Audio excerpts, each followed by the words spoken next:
ناظرین، اس وقت پوری دنیا کی نظریں پاکستان پر لگی ہیں۔ ایک طرف فضاؤں میں گونجتی میزائلوں کی آواز ہے تو دوسری طرف خاموش سفارتکاری کا وہ جادو جس نے عالمی طاقتوں کو بھی حیران کر دیا ہے۔ ایران امریکہ مذاکرات کے شور میں بڑی خبر یہ ہے کہ پاکستان نیوی نے ایک میزائل کا کامیاب تجربہ کر لیا ہے۔ پاک بحریہ کی جانب سے مقامی سطح پر تیار کردہ اینٹی شپ میزائل کا تجربہ محض ایک تجربہ نہیں بلکہ دشمن کے لیے پیغام تھا کہ ہماری سمندری حدود اب ناقابل تسخیر ہیں۔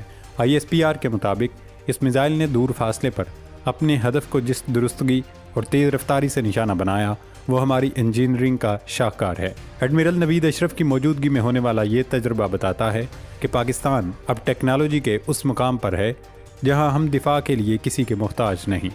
دوستو، پاکستان کی جانب سے اس میزائل تجربے کی ٹائمنگ انتہائی اہم ہے اور اس پر کافی بات کی جا رہی ہے۔ ایک طرف پاکستان میزائل فائر کر رہا ہے تو دوسری طرف ہمارے سپہ سالار فیلڈ مارشل سید عاصم منیر ایران کے اہم دورے پر ہیں۔ یہ دورہ ایک ایسے وقت میں ہو رہا ہے جب خطے کی صورتحال انتہائی حساس ہے۔ وزیر اعظم شہباز شریف بھی متحرک ہیں۔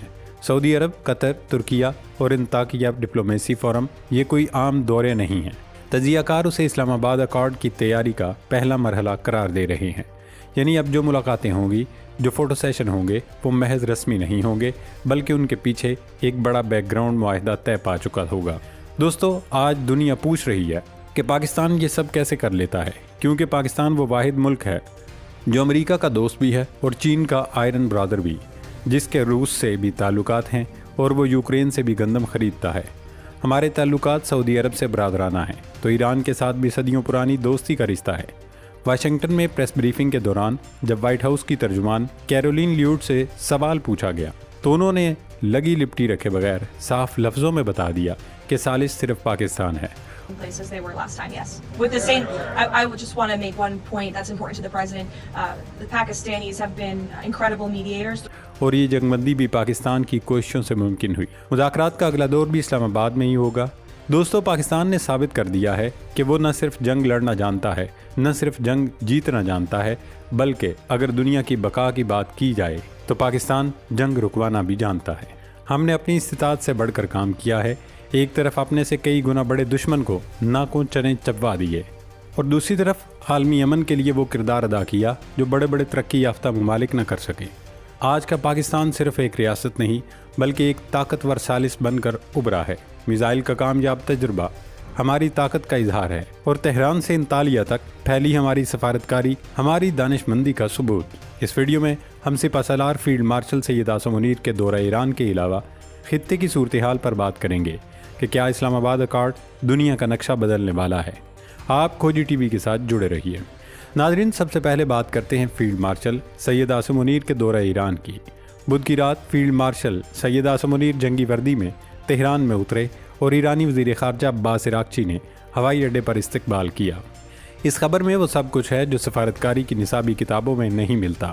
ایک فوجی سربراہ، دنیا کی واحد اسلامی ایٹمی طاقت کا آرمی چیف ایسے ملک کی فضائی حدود میں داخل ہوا جس پر بیک وقت دو ایٹمی طاقتیں حملہ آور ہیں، جس کا سپریم لیڈر مارا جا چکا ہے، جس کے فوجی سربراہ مارے جا چکے ہیں، جس کا نیا رہبر زخمی اور زیر زمین ہے، جس کی فضائی حدود میں امریکی اور اسرائیلی طیارے گشت کرتے ہیں۔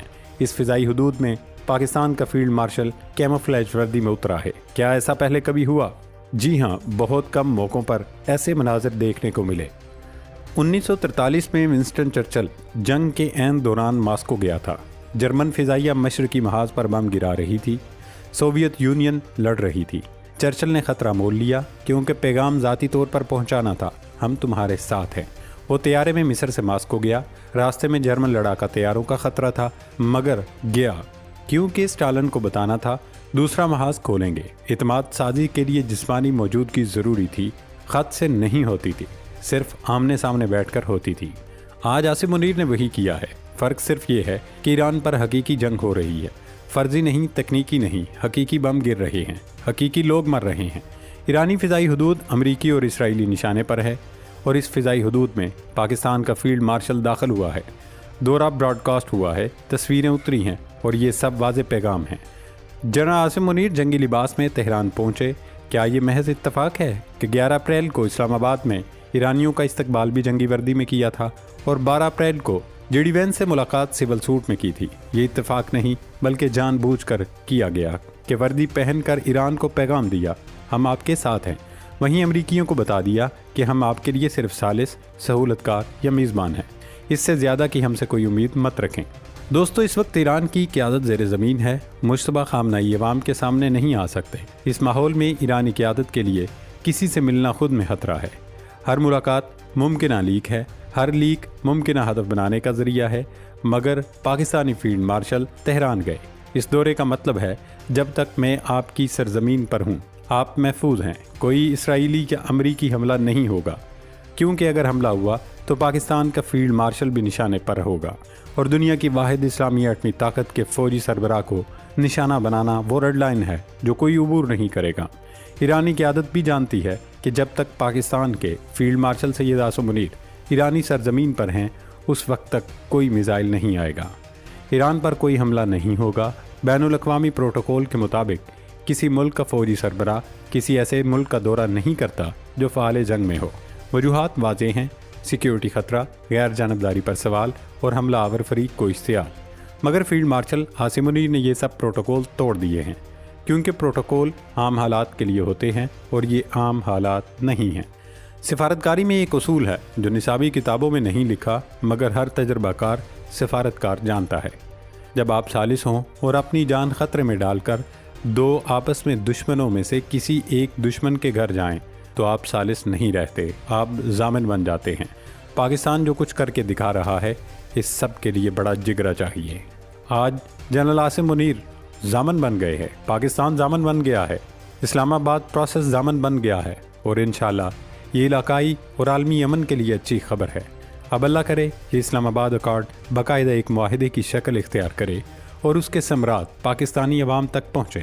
ناظرین، جب دو دشمنوں کے درمیان آگ لگی ہو تو اس آگ میں کود کر صلح کروانے کے لیے صرف جذبہ نہیں بلکہ جگرا چاہیے ہوتا ہے۔ آج پاکستان نے وہی جگرا دکھایا۔ فیلڈ مارشل سید عاصم منیر کا جنگی وردی میں تہران کی سرزمین پر قدم رکھنا محض ایک دورہ نہیں بلکہ عالمی طاقتوں کے لیے ایک بہت بڑا جغرافیائی اعلان ہے۔ یہ اس بات کا ثبوت ہے کہ پاکستان اب صرف خطوں کے جوڑنے والی سڑک نہیں رہا بلکہ یہ وہ ضامن بن چکا ہے جس کی موجودگی میں بڑی طاقتیں بھی اپنے ہتھیار روکنے پر مجبور ہو جاتی ہیں۔ ایک طرف ہماری دفاعی ٹیکنالوجی کے شاہکار وہ اینٹی شپ میزائل ہے جس نے سمندروں کے پہرے داروں کو چونکا دیا، اور دوسری طرف تہران کی گلیوں میں گونجتی ہماری سفارتکاری ہے جس نے ثابت کر دیا کہ پاکستان امن کا علمبردار ہے۔ دوستو، اسلام آباد اکارڈ محض ایک کاغذ کا ٹکڑا نہیں بلکہ یہ اس نئے عالمی نظام یا نیو ورلڈ آرڈر کی بنیاد ہو سکتی ہے جہاں پاکستان ایک مضبوط ستون بن کر ابھر رہا ہے۔ وہ پاکستان جو امریکہ کا بھی مخاطب ہے، چین کا بھی ہمراز ہے اور امت مسلمہ کا بکھرے ہوئے موہروں کو یکجا کرنے کی صلاحیت بھی رکھتا ہے۔ اب دعا یہی ہے کہ یہ اسلام آباد پروسیس اپنی منطقی منزل تک پہنچے تاکہ نہ صرف خطے میں بارود کی بو ختم ہو بلکہ اس امن کے ثمرات پاکستان کے عام آدمی کی زندگی میں خوشحالی بن کر اتریں، کیونکہ جب ریاست کا قد بڑھتا ہے تو قوم کا سر فخر سے بلند ہوتا ہے۔ پاکستان کی اس عظیم سفارتی کامیابی اور بدلتی ہوئی عالمی صورتحال پر ہماری نظر برقرار ہے۔ آپ کو کیا لگتا ہے؟ کیا اسلام آباد اکارڈ واقعی دنیا کا نقشہ بدل دے گا؟ اپنی رائے سے ہمیں کمنٹ سیکشن میں ضرور آگاہ کیجیے۔